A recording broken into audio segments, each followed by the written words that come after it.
I'm going to start with a new poem. It's a short one, but it has a long title. Two hummingbirds explain the Middle East situation. Two hummingbirds, one Arab, one Jewish, or, if you will, one Sunni and one Shia, have discovered the new feeder we hung less than 2 hours ago. But as soon as one stops hovering long enough to sip, the other zips, cheeking and chiding and chittering from the Goliath juniper on the neighboring property and drives it off. This goes on all morning. So much aviation and expenditure, while the syrup in the jar remains untasted. This is my newest book called Memory and Rain, and it begins with a 10-poem sequence, which is the rain part of the title. It's called Rain in LA, and it goes back to a winter where it just wouldn't stop raining. It just kept raining and raining and raining, and you know, I'm from Chicago originally, where you can go 3 months without seeing the sun. And I was, you know, with all the climate change talk, I was starting to think, oh my God, LA's turning into Chicago. And it didn't. But anyway, not yet. So the speaker in this poem, it takes place over about a week of this rain. And the speaker gets increasingly kind of intense and withdrawn and so on as the rain progresses. And each poem has a little time signature, a day and a time of day. And I'm going to read one that's kind of further along in the sequence called Saturday Sunset. Lorca writes, "They do not think of the rain, and they've fallen asleep suddenly as if they were trees. I don't think of the rain either. It isn't raining. Somerset Maugham never wrote rain. I think I'll go to the car wash. There is no such thing as rain or evolution. No drizzle, spatter, drip, or seep. No water stains. No swishing branches. Brushes on cymbals riffing in river crying jazz lounge time. We don't need no stinking umbrellas. No newspapers folded into sinking upturned boats, inky runnels of hard luck stories streaming down faces and the backs of necks. I refuse to believe in the afterlife of rain, in drowned angels or Lucifers, no Bibles crumbling like soggy matchbooks. There is no poetry in the rain, no reason to bother thinking up even 17 syllables about it. I hear no music in the rain on a tin roof, no rodent scuttling, finger tapping, teeth clacking, hammer pounding, machine gunning, steel band calypso against the windows. I do the limbo under the rain. I fly below the radar of the rain. I laugh in the face of you, rain. I'm wearing rain pattern camouflage. The rain falls right by me, can't see me. And what if it could? I've become the rain, made a friend of rain, am one with the rain.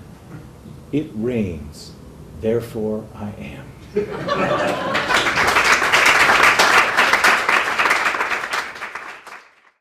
I'm gonna say the most feared words you can ever hear at a poetry reading. I'm going to read a long poem.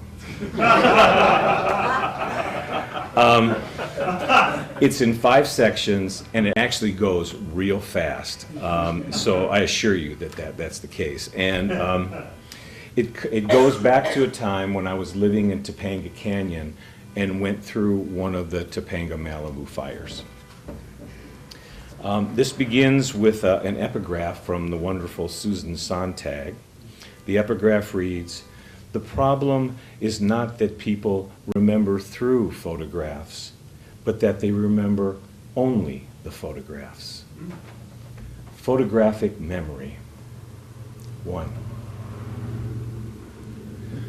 When the fire was almost to our house, the flames just a ridge and a whim of the wind away, after the sheriff's car had rolled past, blaring over the too loud loudspeaker that we should prepare to flee, it was then we had to make our choices, what we couldn't live without, what was irreplaceable.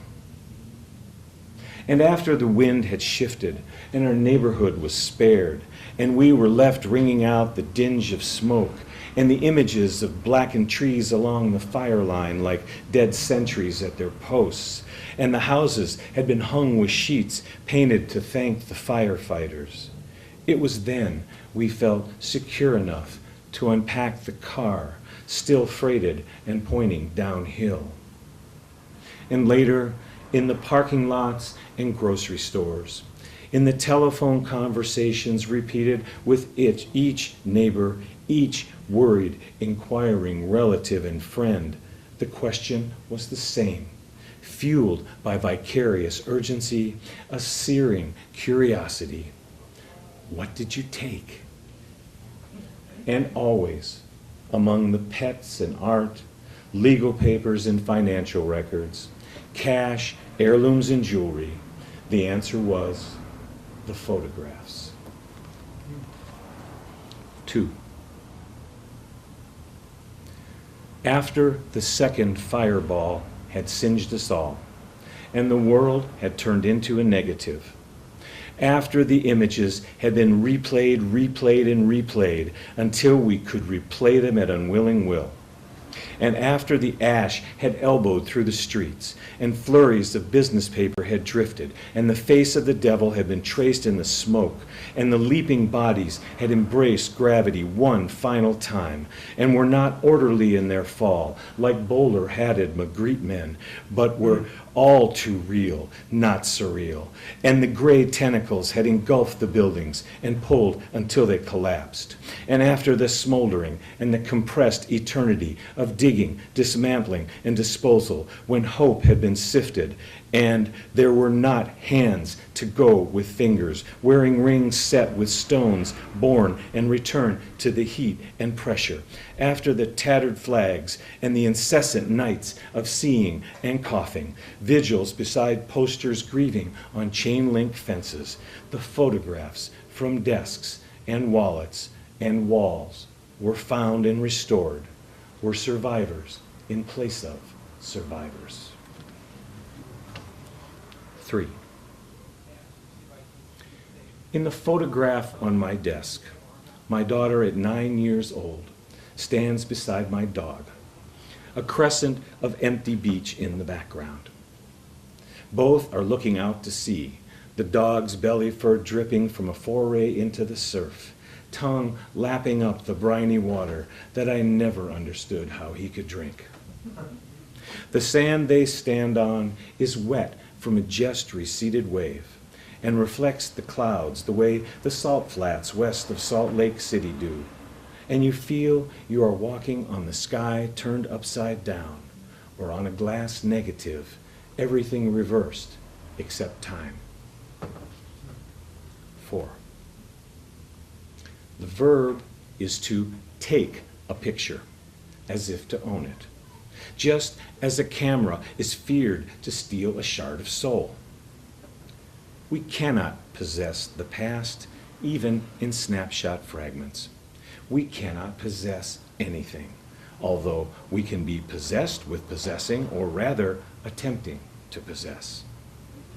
Videos, prints, slides, rounds of home movies on outmoded film, like a pantry full of cookie tins from Christmases past, or family albums stacked and neglected as leather-bound ledgers on rural assessors' shelves. An infinitesimal aperture, the present hoarded against summer's fade. Already the fireflies are dead in the jar. 5. The world gone virtual, the world gone digital, the whole disposable world seen through a viewfinder, a transparency structured on sparks, stop-action wing beats with one singled out. And this is what I'll remember, and this. Come back to me, my minutes. Come back to me, my sweet aging, the sprocketed path I have traveled. The photographs are the proof, aren't they, kept safe from the fire? The irrefutable truth of I was and I am. The rest is just music in winter air. Not even there. It's not even there.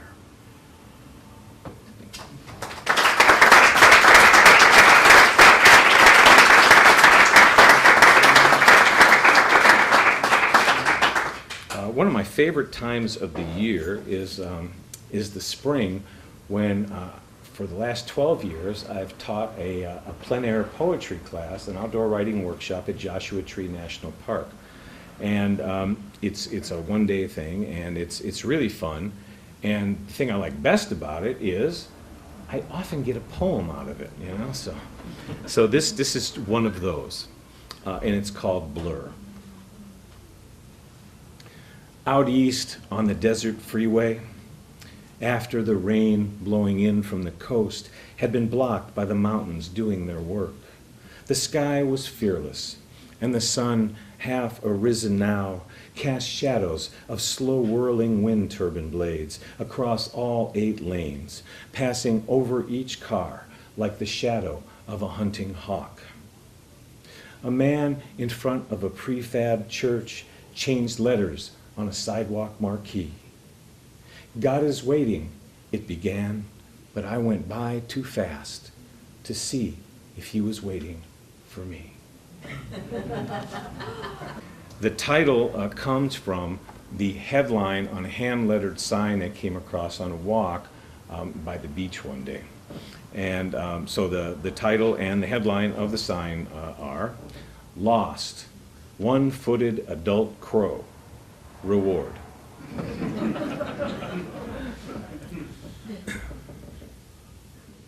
Maybe it should have said free instead of lost. Maybe it's the same crow I hear down the block, puncturing the morning with insistent counterpoint to the soap-smooth Sunday dove songs. And lost to whom? One creature's lost is another's escape. But now that it's back among the power lines and madronas, this crow really could be adrift, homeless and dressed in shabby black, roosting in doorways wrapped in atrophied wings. There's the obvious question of how the crow lost its foot. What led to its pet name of Hopalong, Gimpy, or perhaps Lefty? Did it happen when it was young or grown? Or was it born that way, its whole life a balancing act? Crows are so smart. Curiosity or boredom could have gotten the better of it. And with sharp-edged suddenness, the idea of spending its maturity in someone's care became more necessary than ludicrous. Kind words, a guaranteed ear, the certainty of scheduled meals, a place to sleep with both eyes closed. And about that reward, if the crow is returned, accepts again its cage and perch, or even comes back on its own to reclaim its low-ceiling kingdom, will it be win-win all around? The owner regains a live-in jester. The crow can relax, take a load off its foot. And the alert-hearted Samaritan, who at first refused the crisp 20, now slips it in with the other bills on the way down the back stairs. It's almost like one of those Asian teaching tales, how the unfortunate open window leads in as well as out. Thank you for listening.